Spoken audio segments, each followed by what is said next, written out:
안녕하세요, 민호모토입니다. 어제 하루 종일 비가 왔는데 오늘 비가 안 오고 날씨도 괜찮다고 해서 잽싸게 가지고 나왔습니다.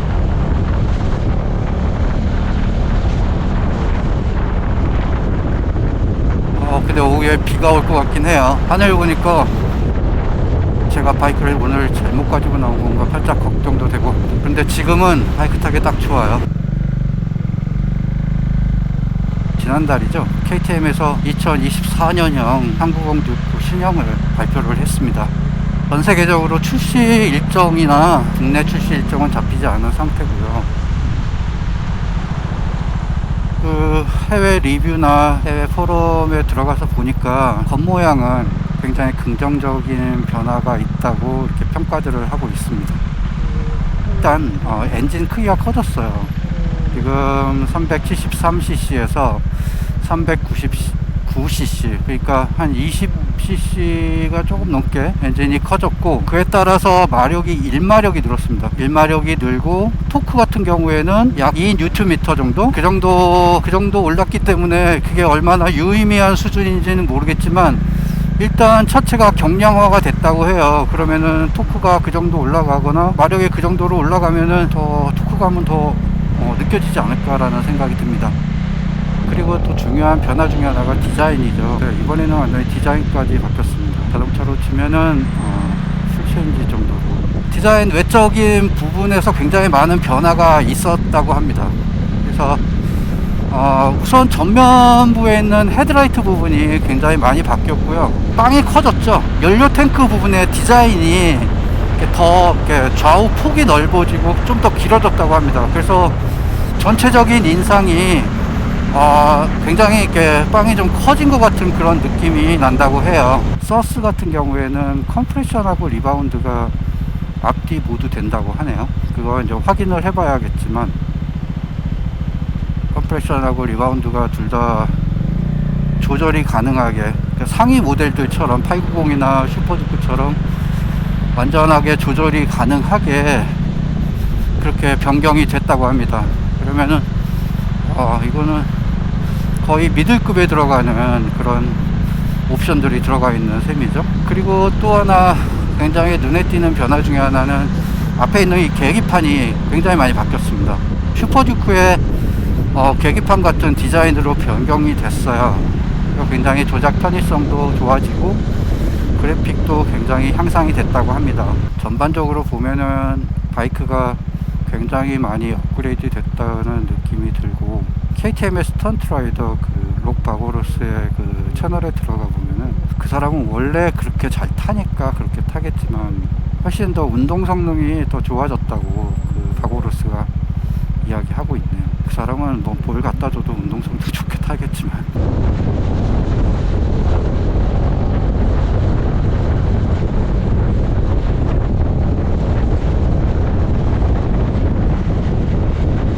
근데 가장 큰 문제가 가격이에요.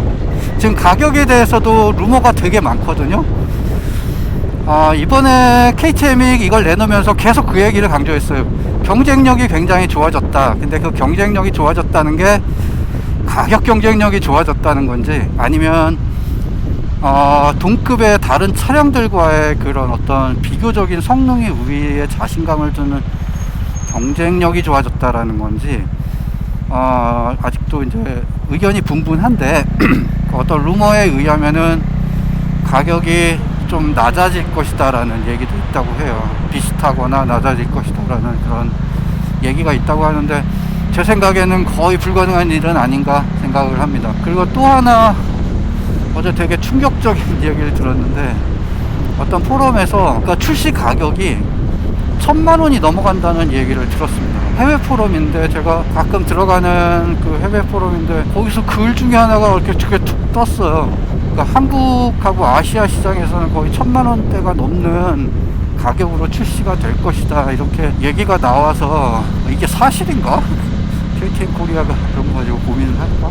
그런 생각도, 그렇게 비싸게 나오면은 내가 쿼터급을 살 이유가 없지 않나? 조금 돈을 더 보태서 중고로 미들급 바이크를 타는 게 정상 아닌가? 바이크 가격이 1000만 원이 넘는다는 거는 세금하고 이런 거, 취득세 같은 거, 이런 거까지 다 하면은 초기 비용이 거의 1,500 가까이, 1,500까지 아닌데 1,000만원 초반대까지 나온다는 건데 정신 나가지 않고는 그렇게 안 되겠죠.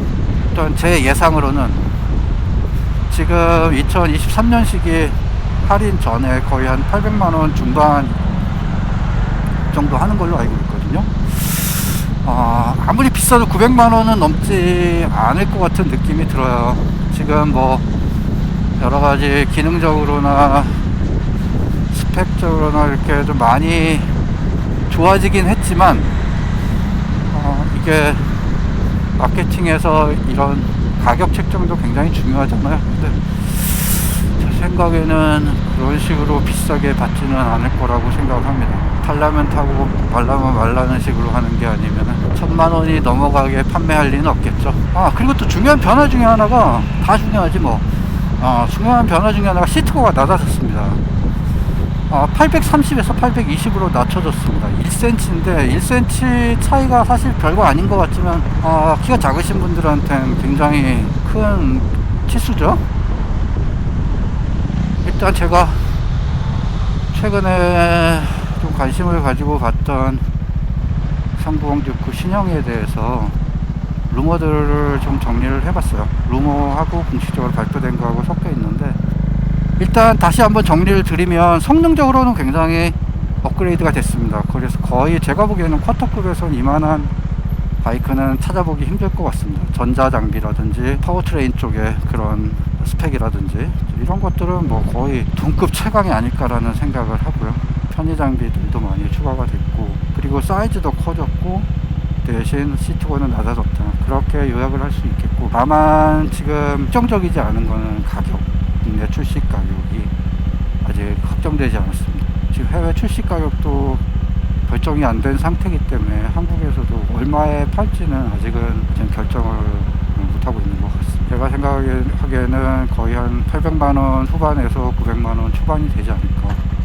그러면 리즈너블 할 텐데, 만약에 이게 1000만원이 넘어가면은 안 팔겠다는 얘기겠죠.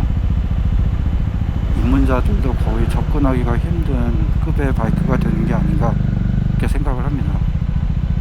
입문하시는 분들이 1000만원 들여서 할 거면은 제 생각에는 미들급으로 갈 것 같아요. 어떤 바보는 1200, 한 50만원 정도 그렇게 얘기를 하는데, 그거는 뭐 한국에 있는 KTM 관계자분들이 바보가 아니선 그렇게 책정을 안 해요. 아무튼 신형 주쿠의 여러가지 정보들을 취합해서 이야기해봤습니다. 가끔 저에게 이제 미들이나 리터로 가야 할 때가 아니냐고 이렇게 가끔씩 이야기들을 들어요. 근데 저도 이 바이크 살 때 이 듀크를 네옴처럼 다룰 수 있게 되면 그때 미들이나 리터로 기변해야겠다, 그런 생각을 했었습니다. 근데 거의 2년 반을 듀크 타면서 생각한 건, 과연 내가 이 바이크보다 더 큰 게 필요할까, 그런 생각이었어요.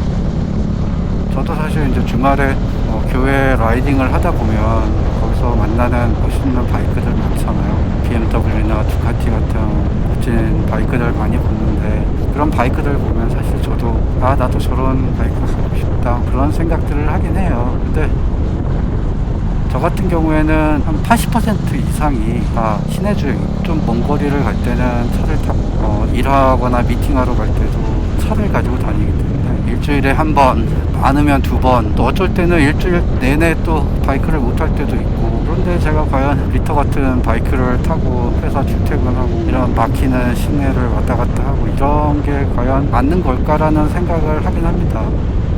저의 라이프 스타일을 봤을 때는 이런 듀크 같은 쿼터가 딱이에요. 그런데 이제 쿼터라는 게 사실 거쳐가는 바이크나 또는 세컨 바이크, 뭐 이런 인식이 사실 우리나라에서는 이렇게 대부분이죠.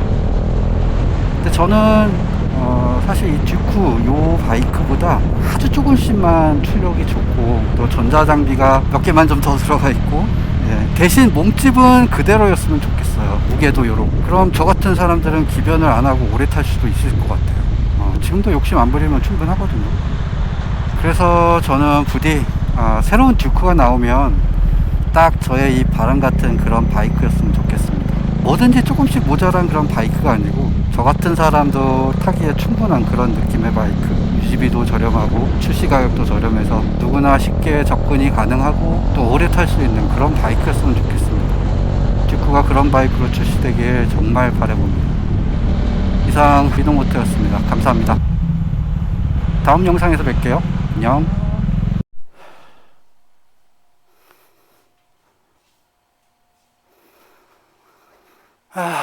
또 일을 해야지.